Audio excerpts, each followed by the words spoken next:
La vez pasada estábamos hablando de Pablo, prisionero de Cristo, y como siempre, o como muchas veces me pasa, no doy todo lo que he planeado, así que si usted toma apuntes, puede colocarle Pablo, prisionero de Cristo 2, segunda parte.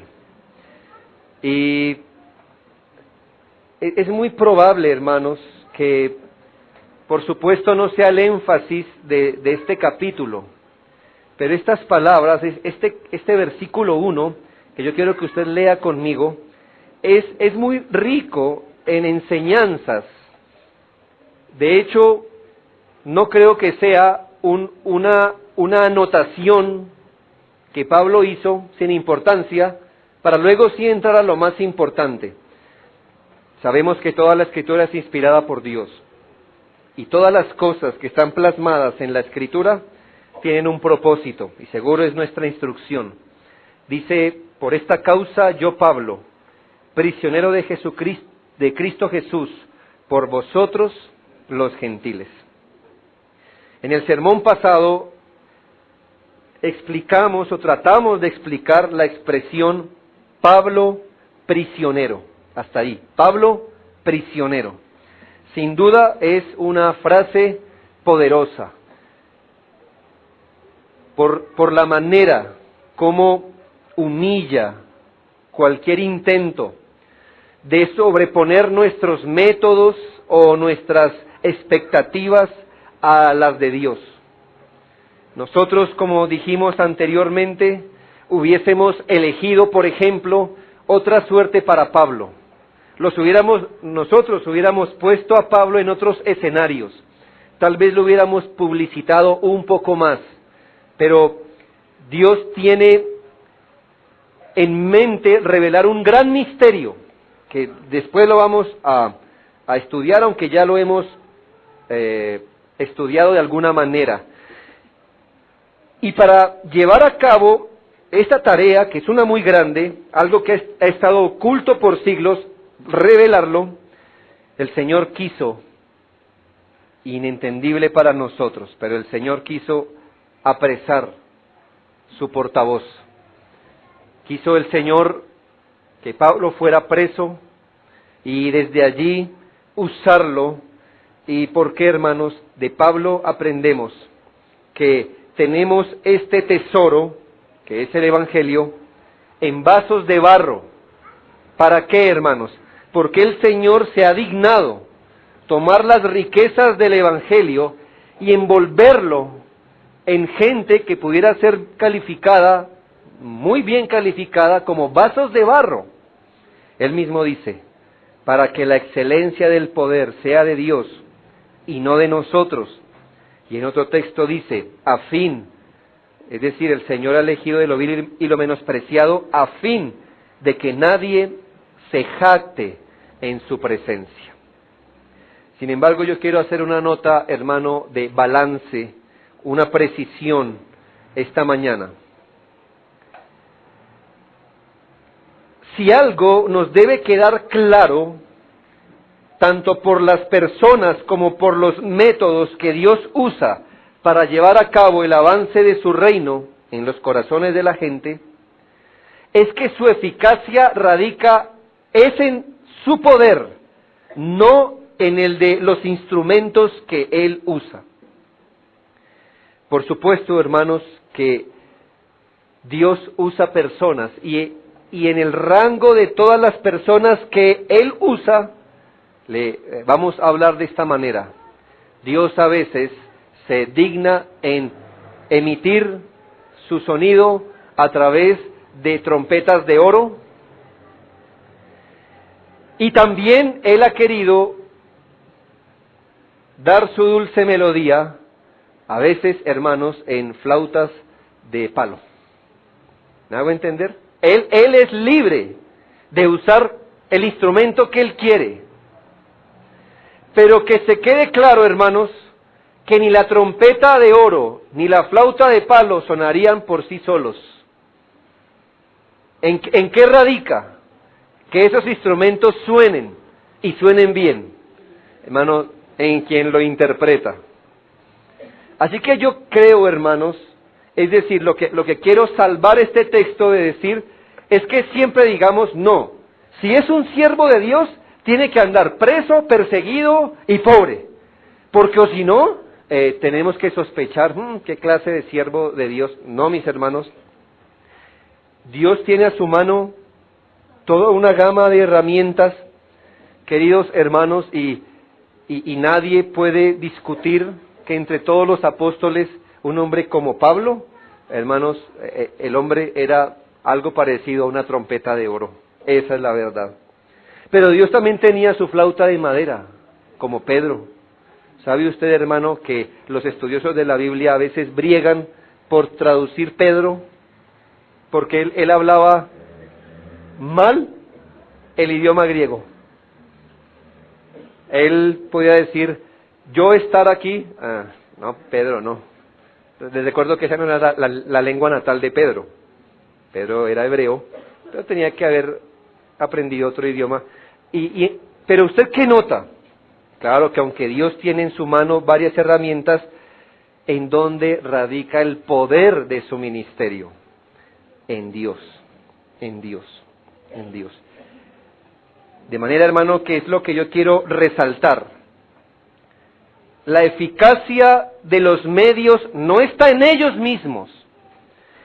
Dios quiere dejar claro que si su reino avanza, lo hará por su poder con el que hace efectivo todas las cosas. ¿Y cómo nos lo quiso enseñar? Cogió esa trompeta de oro y la encerró en un cajón, para que usted y yo sepamos que si algo escuchamos de ese sonido, no es por la trompeta de oro. ¿Me hago entender? ¿A qué conclusión hubiéramos llegado, tal vez, si Dios no hubiera hecho esto? No, es que era Pablo. No, y es que era estudioso. Y es que el hombre de nacimiento tenía una instrucción. Es por eso que Pablo era quien era. Así que el Señor se digna en hacer estas cosas, para que usted y yo entendamos que si hoy podemos escuchar la melodía de esa trompeta, no es por la trompeta, porque el Señor la encerró. Es por el poder de quien la sopló, por el Señor. Hermanos, está bien, usted y yo no debemos desesperarnos por la diferencia de dones que Dios da en la iglesia. Yo entiendo, hermano, que los ministerios visibles son los más apreciados porque parecen ser los más efectivos. ¿Sabe que Dios no piensa eso, hermano? Prueba de eso, Pablo, prisionero. Esa es mi prueba. Pablo, prisionero. Cristo, crucificado. Esa es mi prueba. De que el Señor quiere enseñarnos que la eficacia está en su poder. Por eso quería decirle que no necesariamente los mejores siervos de Dios deben estar presos, sufriendo penurias, perseguidos, como en el caso de los apóstoles. Pero usted sí debe ser claro que en todos los casos, sean hombres de Dios perseguidos o no, sean pobres o no, en todos los casos, el poder no es de ellos. Si son eficaces, es por el Señor. Pero en el caso de los apóstoles, escúcheme muy bien, en el caso de los apóstoles, de los 12 hombres más Pablo, que fueron llamados por Cristo a formar el fundamento apostólico, y le hago este paréntesis, y le debo decir que los apóstoles son individuos únicos en la historia de la iglesia. Nosotros no pensamos que Dios siga dando apóstoles cada tiempo en la iglesia, los dio una sola vez. En el caso de ellos, el Señor sí quiso que los apóstoles comunicaran un mensaje verbal y uno no verbal. Y escúchese bien, en el caso de ellos, sí era necesario que todos los apóstoles, primero, fueran portavoces fieles del Señor, de tal manera, hermanos, que sus palabras eran contadas, palabra de Dios, cuando las exponían en las iglesias. Eso es lo primero, portavoces autorizados. Lo segundo es que Dios sí quiso con todos ellos que ejemplificaran con su vida la pobreza, la persecución y la muerte de Cristo. Por eso usted no va a encontrar ningún apóstol que murió de anciano. Bueno, Juan murió de anciano después de que fue entregado, ya, llamémosle así, inservible, después de un largo periodo preso en Patmos. Lo que quiero decirles es que el Señor, cuando les dijo, recuerde esta frase, que los apóstoles, 2 apóstoles estaban peleando y la mamita les ayudaba además.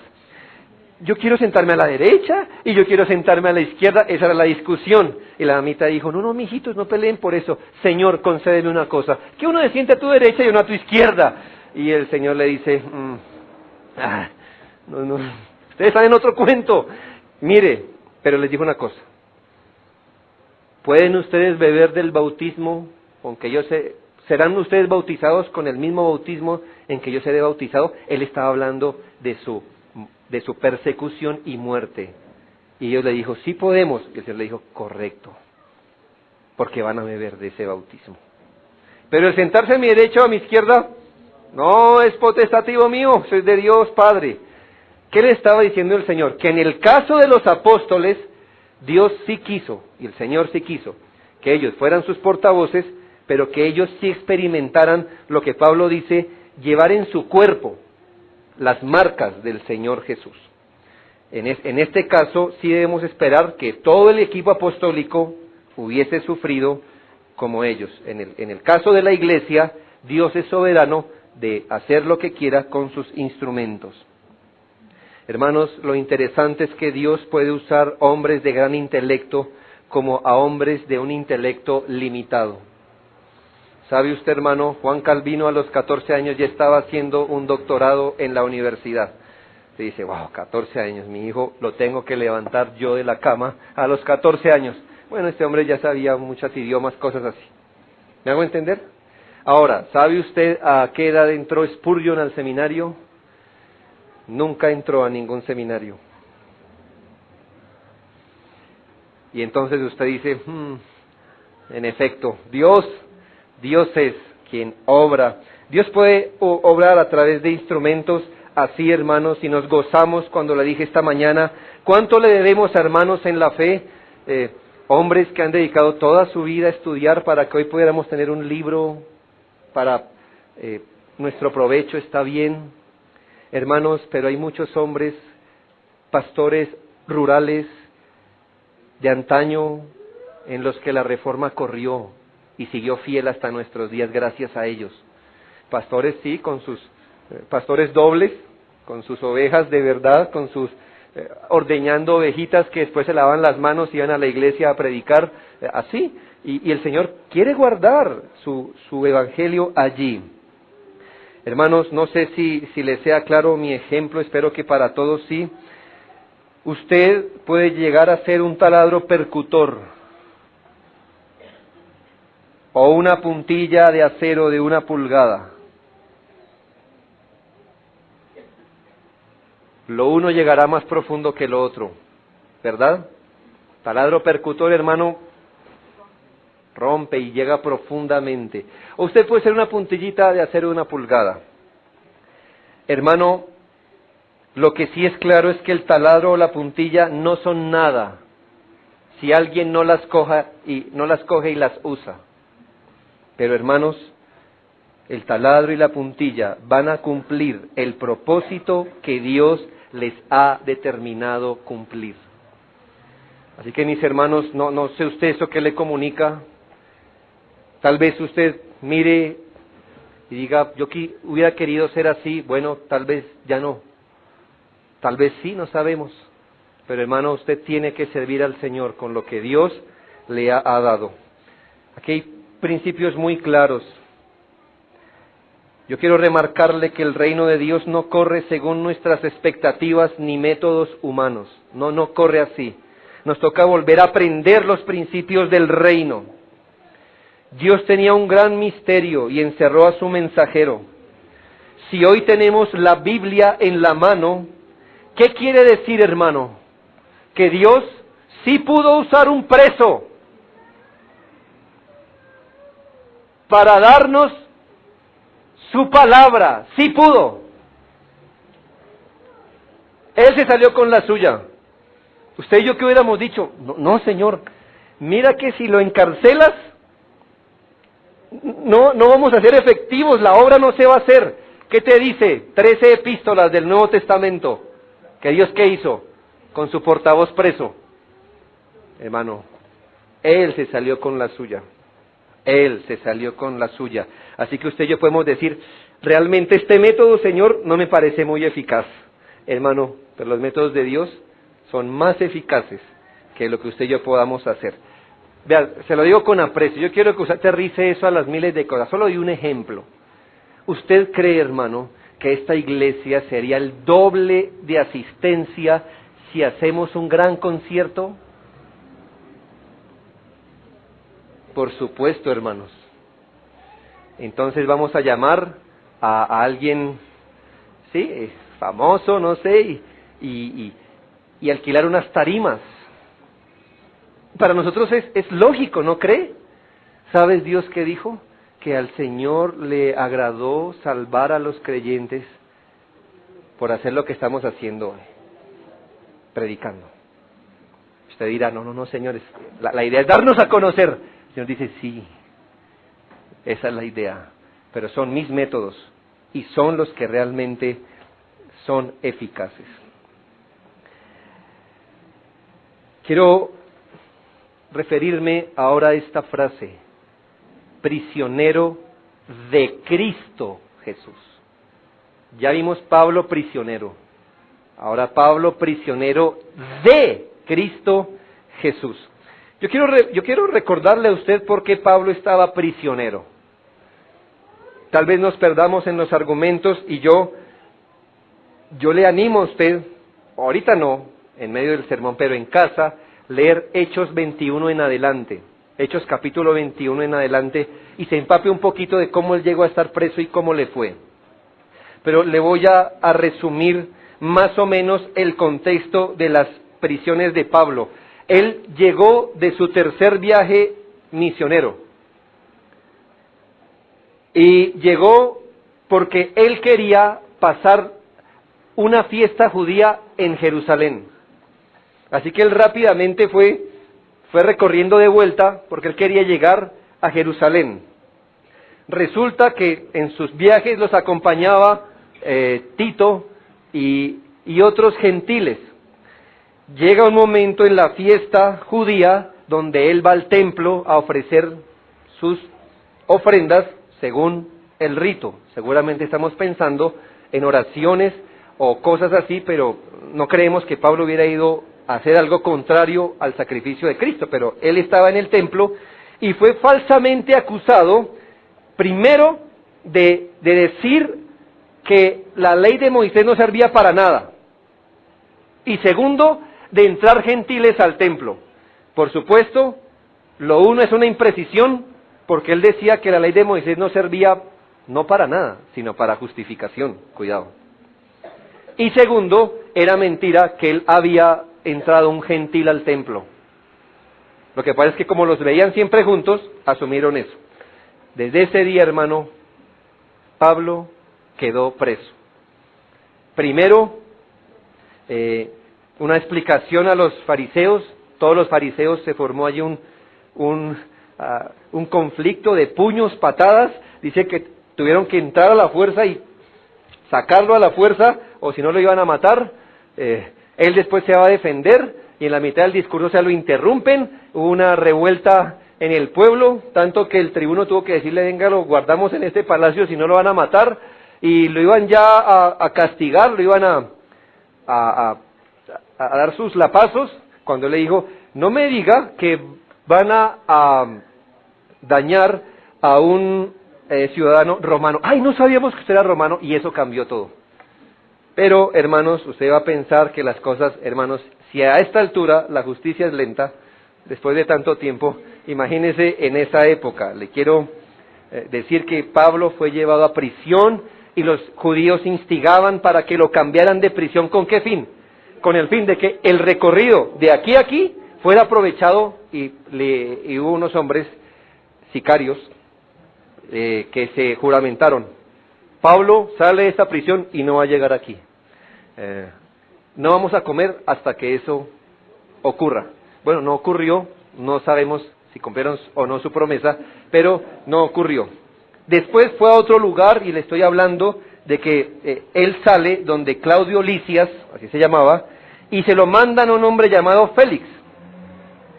Pero entonces ellos, y entienda usted lo que pasa,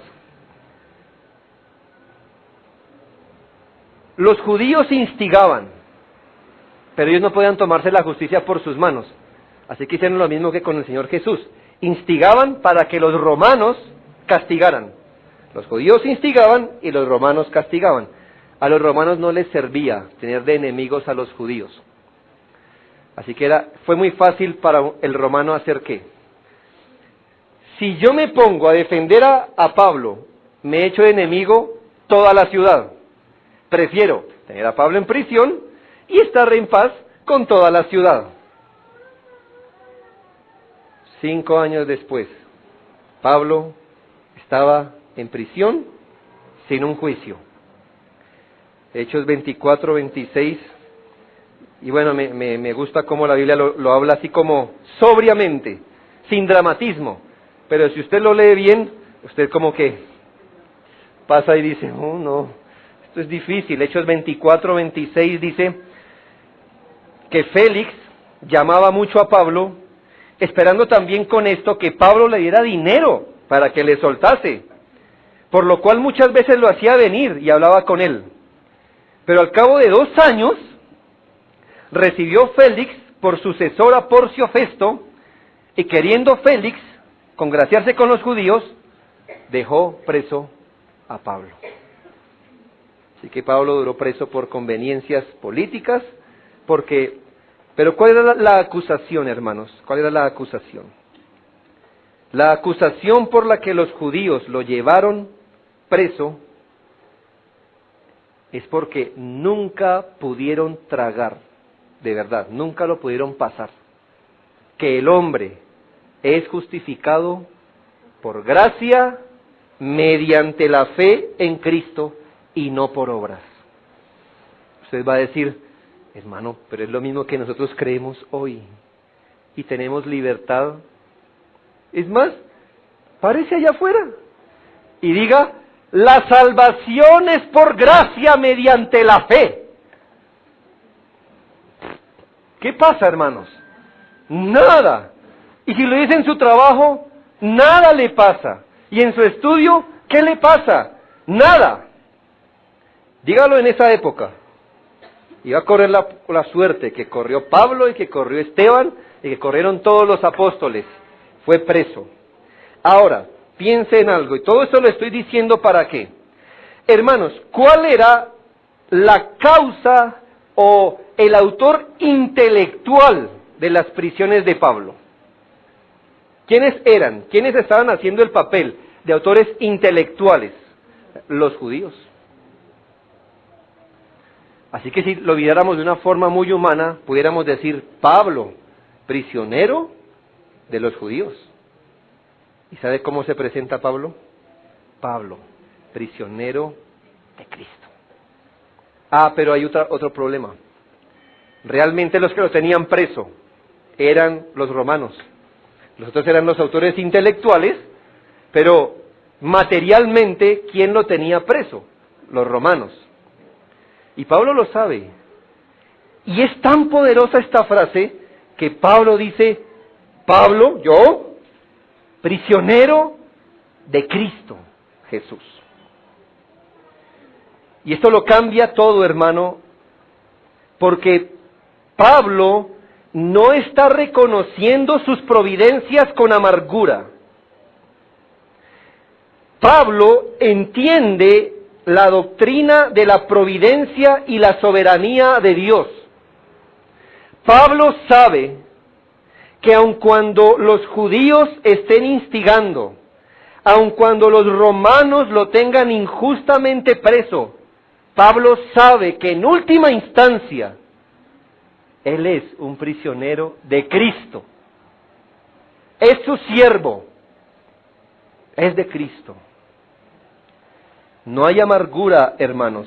Este hombre está aceptando de buena gana su providencia. no hay amargura, no hay reclamo al Señor, ni siquiera él está confundido. Él no tiene ningún conflicto en que Dios le mandó a proclamar el Evangelio a los gentiles y dos, que esté preso. Él no tiene ese conflicto aquí. Usted y yo lo tendríamos, ¿no? Usted y yo hubiéramos dicho, Señor, pero me mandaste a proclamar el Evangelio a los gentiles y llevo 5 años preso. ¿Cómo podré cumplir con mi llamado estando preso? Tú me mandas una cosa por tu palabra, me presentas otra cosa por la providencia. ¿Qué quieres que haga? ¿Usted cree que Pablo estaba pensando en eso? No. Él dijo, Pablo, prisionero de Cristo. Pablo sabe que todo está siendo gobernado por el Señor, que independientemente su suerte física y temporal, está obedeciendo un llamado, está siguiendo a su Señor, por amor del cual, dijo él, lo he considerado todo como basura y lo he perdido todo para ganarle. Este hombre sabía de lo que hablaba, hermanos. Cuando él dijo que no consideraba nada suyo como una ganancia, sino como basura, él estaba hablando hasta de su libertad. Cuando usted aplica ese texto, ¿cuáles son las cosas que usted piensa que desecha como basura? Sí, la televisión. Oh, sí. La apariencia física. Oh, sí, esas cosas. Usted y yo consideramos como basura son lujos. Ese hombre consideró como basura su vida, su libertad, su comodidad, su alimento. Él sí sabía qué dijo cuando dijo, la verdad hoy, todo lo considero como basura. ¿Y quiere saber? Filipenses también fue escrita en la cárcel. Pablo, prisionero de Cristo. Este hombre sí sabía, hermanos, no hay conflicto en su mente. Es más, él le dijo a sus hermanos tesalonicenses esto, a fin de que nadie se inquiete por estas tribulaciones que estamos pasando, porque vosotros mismos sabéis que para esto estamos puestos. Hermano, esto derriba nuestras expectativas de vida. ¿Sabe cuál fue el llamado de Pablo? Ananías, vaya y dígale a este hombre que instrumento mío es, y yo le voy a hacer saber cuánto debe sufrir por mi nombre. ¡Qué llamado! ¿No cree? ¡Qué llamado! No sé dónde está la fila para aplicar a ese llamado. ¿A quienes quieren ser cantantes, pastores, maestros? ¿Quién quiere decir, yo quiero hacer la fila en aquellos que tienen que sufrir por predicar? No, mi hermano, Pablo no tuvo elección, por eso dice Pablo, prisionero de Jesucristo. Esta frase, hermanos, puede señalarnos un principio general, y escúchelo bien porque lo quiero clavar en su corazón, que ninguno de sus hijos somos libres de escoger en qué escenario vamos a vivir la vida cristiana finalmente. Escúchelo muy bien, se lo voy a repetir. Finalmente hablando, ninguno de sus hijos somos libres de escoger en qué escenario vamos a vivir la vida cristiana finalmente. Ninguno. ¿Me entendió? No estoy hablando que la mayoría. Le estoy diciendo que usted puede procurar escoger el escenario mejor para vivir su vida cristiana. Sí, pero finalmente usted no tiene elección. Dios lo va a meter a usted en un lugar, en un escenario donde usted va a tener que vivir la vida cristiana. ¿Por qué, hermano? Porque uno es prisionero de Cristo. No sé hoy, realmente no lo sé. Pero no creo que un preso tenga derecho a decir dónde quiere ser recluido. O sea, su elección. Que, uy, no, esa no me gusta, no, búsqueme otra. No. Creo que lo más duro es que le dicen, esto es. ¿Y qué pasa? Que lo lamentamos. ¿Me hago entender? No hay opción. ¿Por qué? Porque el prisionero ha perdido ciertos derechos, como de buscar ese beneficio, por así decirlo.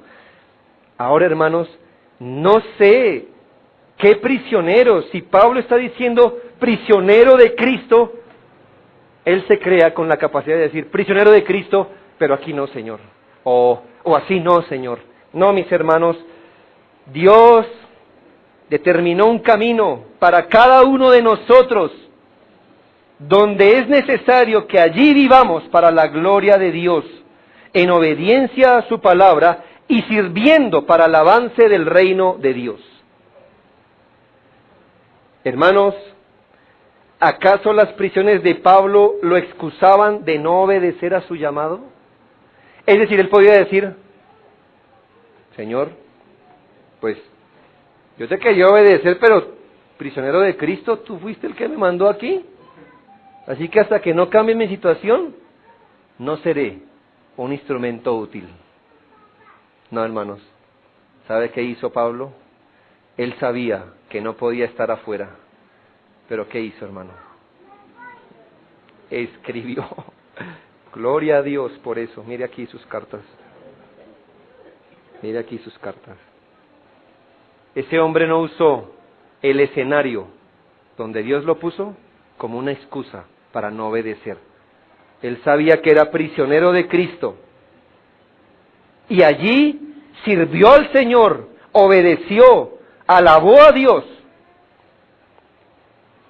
Tal vez, hermano, usted no esté conforme y se estremezca como el caracol al que se le pone sal en su corazón.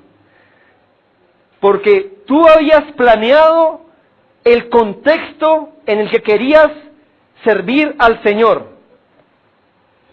Y hoy tienes el que estás viviendo en tu casa, el que estás viviendo hoy. Y tal vez tú te impacientes.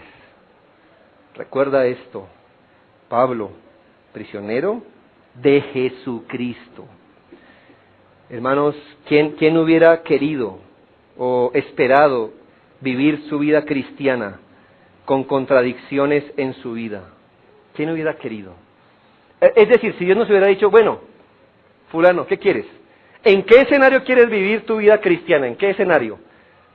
Yo no sé usted, pero yo hubiera dicho, puede ser en abundancia económica, Señor, siempre. Todos mis seres queridos, creyentes y todos bien maduros en la fe. Señor, sin ningún peligro, ¿no? Porque así es difícil.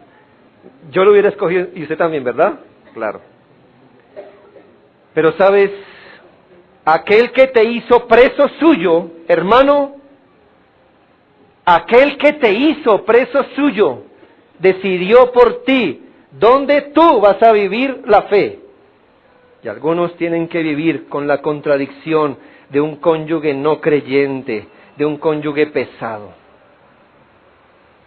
Algunos tendrán que vivir con la tendencia fuerte de sus hijos hacia el pecado. Sus hijos, el pecado en sus hijos es tal vez como la electricidad. No sé cuánto se demora la electricidad en llegar al bombillo cuando prendes el interruptor. No es como, ¿qué te digo yo? No es como esos bombillos que prenden así. ¿Verdad? No es así. Algunos hijos manifiestan su pecado así. Usted debe decir gloria a Dios cuando eso ocurra. Pero hay papás que tienen que vivir con sus hijos como que tienen atrapado un felino dentro. Simplemente medio ven la jaula abierta y allá van a la presa. Tú no hubieras escogido eso para ti, pero tal vez es el escenario en que tú estás. Hermano, algunos tendrán que vivir su vida cristiana bajo penurias económicas, bajo críticas, calumnias, arrastrando una mala salud hasta morir. Pablo, prisionero de Jesucristo, nos enseña una verdad en que ningún creyente debería resistir. Dios eligió por ti dónde vas a vivir tu vida cristiana, porque tú eres su prisionero y su siervo. Tú no elegiste, Él eligió. Hermano, hay 2 libros que literalmente yo he tenido que leer página a página con pañuelo en mano, en verdad. 1, El mártir de las catacumbas. Se lo recomiendo. No sé si eso fue verdad o no, pero si tan solo eso llegara a ser el 10% de verdad, oh hermano, terrible. Se lo encargo. El segundo libro se llama Gracia abundante para el mayor de los pecadores. Lo escribió John Bunyan, el del Progreso del Peregrino. Y él cuenta su propio testimonio, ¿sabe? Sabe, hermano, que en su momento cuando él predicó el Evangelio, la única iglesia oficial era la anglicana, y los que no fueran predicadores anglicanos deberían ir a prisión. Pues este hombre, por mantener ideas bautistas como usted y yo, fue preso la primera ocasión por 12 años, por 12 años, por predicar lo que hoy estamos escuchando, hermano. Y hay una parte que me taladra el alma. Dice, si algo literalmente ha arrancado como la carne de mis huesos, es mi pobre hija ciega, a quien dejé con su mamá. Imagínese ver llegar a su hija ciega, niña, él mismo lo dice, seguramente expuesta a mendigar, porque yo estoy aquí. Él quería morirse cuando pasa eso. Pero sabe, hermano, prisionero de Cristo, de Cristo. Él podía tener su familia, hermanos, ¿sabe cómo? Retractándose de su fe. Él dijo, prisionero de Cristo. Yo sé que no todos vamos a pasar por esas experiencias, pero hermanos, si llegara a ocurrir, recuerde, prisionero de Cristo. Gracias a que hubo un creyente que no tuvo ningún conflicto en vivir su fe en prisión, aceptando su providencia, no usándola para no servir al Señor, sino usándola para servir al Señor. Gracias a eso tenemos Efesios, Filipenses, Colosenses, Filemón y segunda a los tesalonicenses. Gloria a Dios por eso. Si ese hombre se hubiera considerado preso de los judíos, preso de los romanos, hubiese gastado su mente y sus recursos buscando la forma de salir libre, tendríamos un apóstol libre y la mitad del Nuevo Testamento.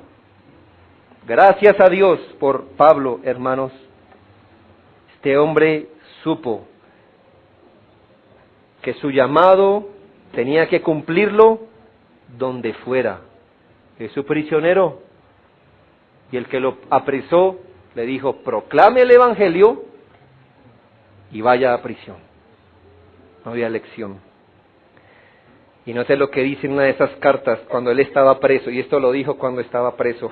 Quiero que sepáis, hermanos, que las cosas que me han sucedido han redundado más bien para el progreso del Evangelio, de tal manera que mis prisiones se han hecho patentes en Cristo, visibles en Cristo, en todo el pretorio y a todos los demás. Y la mayoría de los hermanos, cobrando ánimo en el Señor con mis prisiones, se atreven mucho más a hablar la palabra sin temor. ¿Qué le parece? Qué lindo. Él dijo, yo estoy preso, pero la Escritura no. Así que, hermanos, era innegable que si él dijo, mi ministerio es predicar el Evangelio y estoy aquí en la cárcel, entonces, ¿qué iba a hacer él? Pues predicar en la cárcel, escribir desde la cárcel. Hermano, ¿y qué tenemos allí, hermano? No solo el Evangelio ganó, sino la iglesia en su momento dijo, pues si este hombre viejo,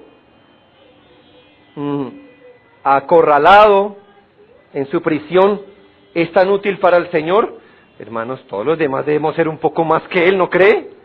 Es más, hubo gente maliciosa que dijo, aprovechemos que Pablo está en prisión para nosotros predicar el Evangelio que él predica y hacernos famosos. ¿Sí me hago entender cómo razonaban? Queremos ser famosos. Y ya que él está en prisión, vamos a tomar su mensaje y vamos a ser famosos con ese mensaje. ¿Y sabe qué Pablo dijo? En eso me gozo. Unos predican a Cristo sinceramente y otros por vanagloria. De todas formas, Cristo está siendo predicado. Gloria a Dios. Yo me hubiera amargado, hermano. Yo me hubiera amargado. Pablo no. Pablo dice, soy siervo, prisionero de Cristo.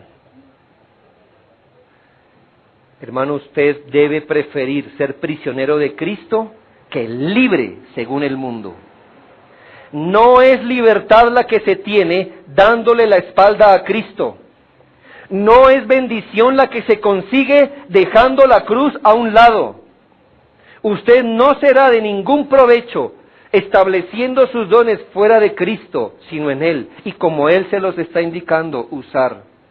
La vida cristiana no consiste en el esfuerzo por salir de cada penuria que tenemos, incomodidad o providencia contraria. Y luego sí, te serviremos, Señor, tú lo sabes.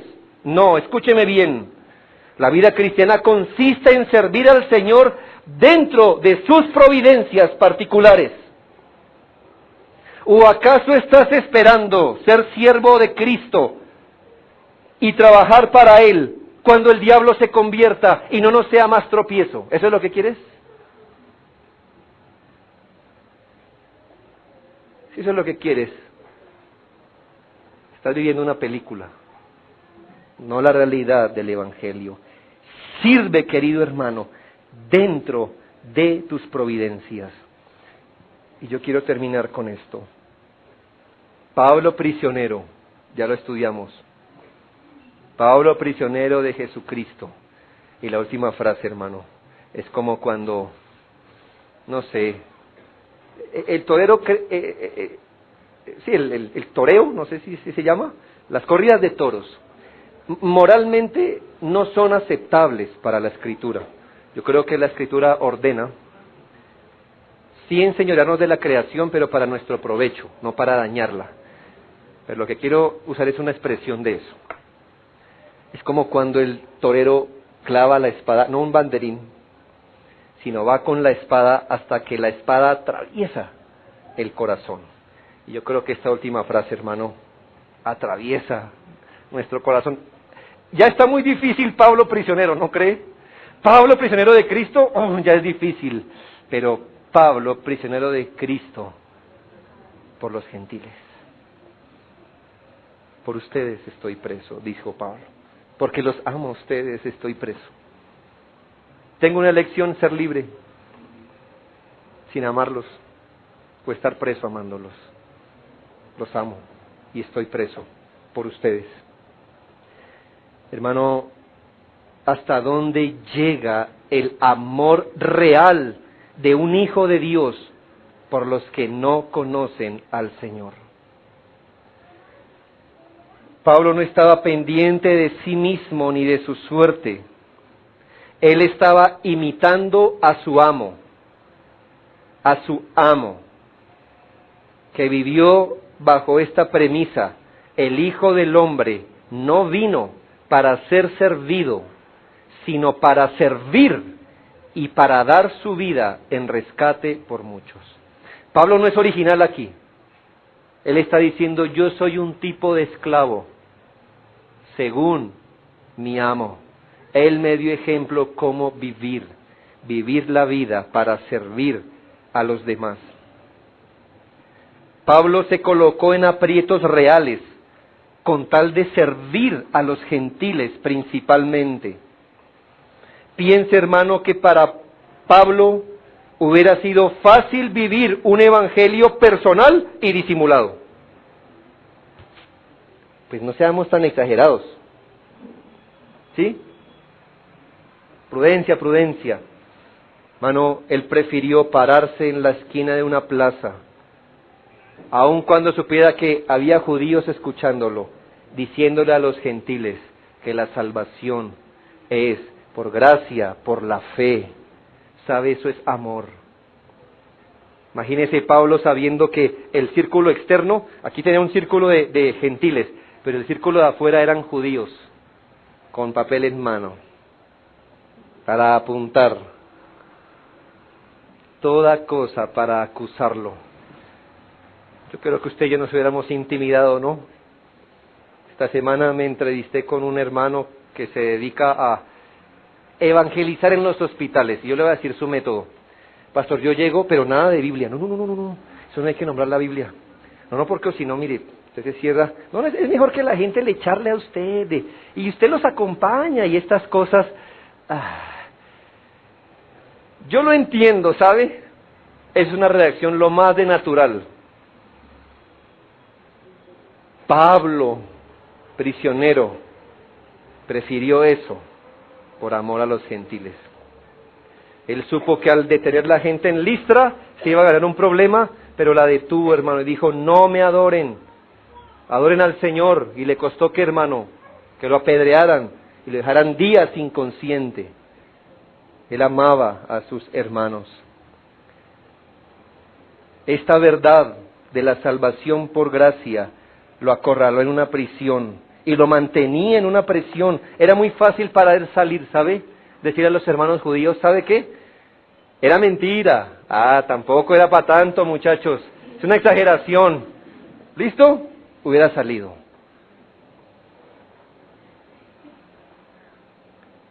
Cuando él va a morir, ¿sabe? Una de sus últimas cartas, si no es la última, él le habla a quien iba a dejar como su, llamémosle así, pupilo. Él lo levantó, él sabía, él no iba a ser apóstol, pero sabía que mucho de la iglesia en su momento iba a depender del conocimiento de Timoteo.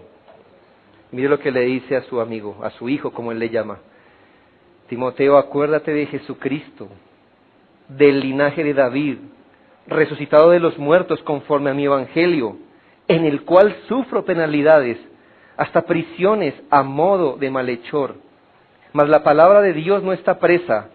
Por tanto, todo lo soporto por amor de los escogidos, para que ellos también obtengan la salvación que es en Cristo Jesús con gloria eterna. ¿Qué lo movía a él aquí, hermano? Amo a los elegidos. Como no los conozco, voy a predicar hasta encontrarlos. Y todo lo soportaré, porque los amo. No importa lo que vaya a soportar. Y yo traigo estas palabras a mí y se las traigo a usted, hermano. Cuando usted hoy encuentra que la mayoría de gente no da puntada sin dedal, es decir, no te predicará el Evangelio, a menos que no haya algo de por medio. Una ganancia, ¿me hago entender? ¿Por qué tú conseguías el número 8 de los 12? ¿Por qué los conseguías? ¿Porque sufrías por tu amor? ¿En verdad te trasnochaba esa alma? No, que eran 12. Ese era el octavo, me tocaba, ¿no? ¿Me hago entender? Cuando esto ocurre en la iglesia de hoy, cuando no se hace un evento social sin ningún interés de por medio, cosas así, hermano, Pablo afirma que el amor a los elegidos lo llevó a sufrir penalidades. Y yo le quiero preguntar a usted, hermano, ¿qué está usted soportando por amor a los escogidos? No me responda con sus deseos ni intenciones. No me responda, no, pastor, es que yo tengo la intención. No, intenciones ni deseos, no. Dígame, ¿de qué forma esta última semana se está llevando usted a la incomodidad y a la pérdida temporal con tal de que otros conozcan a Cristo? ¿De qué manera usted se está abnegando, se está acorralando en su vida temporal con tal que otros conozcan a Cristo?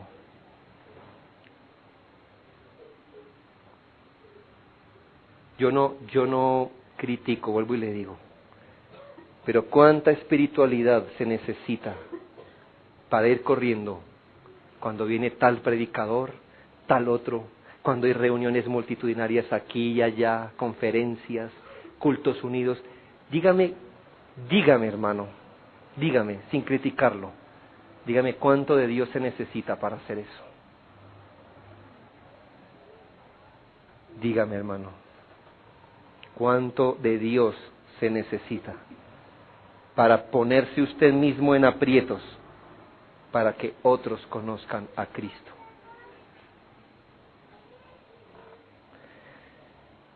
Ay, este versículo invierte todas las cosas, ¿no cree? Cuando sentíamos agarrar alas porque nos dejó en el capítulo 2 en una iglesia construida para ser santa en el Señor, Pablo nos dice, eso es cierto, pero no olviden cómo esa iglesia se edifica. Estamos aquí, hermanos, como presos de Cristo, como sus siervos, como sus esclavos, para anunciar las inescrutables riquezas de Cristo al mundo. Pero no somos más que esclavos, mis hermanos, esclavos que aman a sus semejantes de la forma más alta que un semejante pueda amar a otro, anunciándole el Evangelio de Cristo sin ninguna ganancia más que verlo llegar a Cristo. Y usted debe hacerlo, hermano, en medio de la providencia que esté viviendo, que pueda que Dios nunca se la cambie.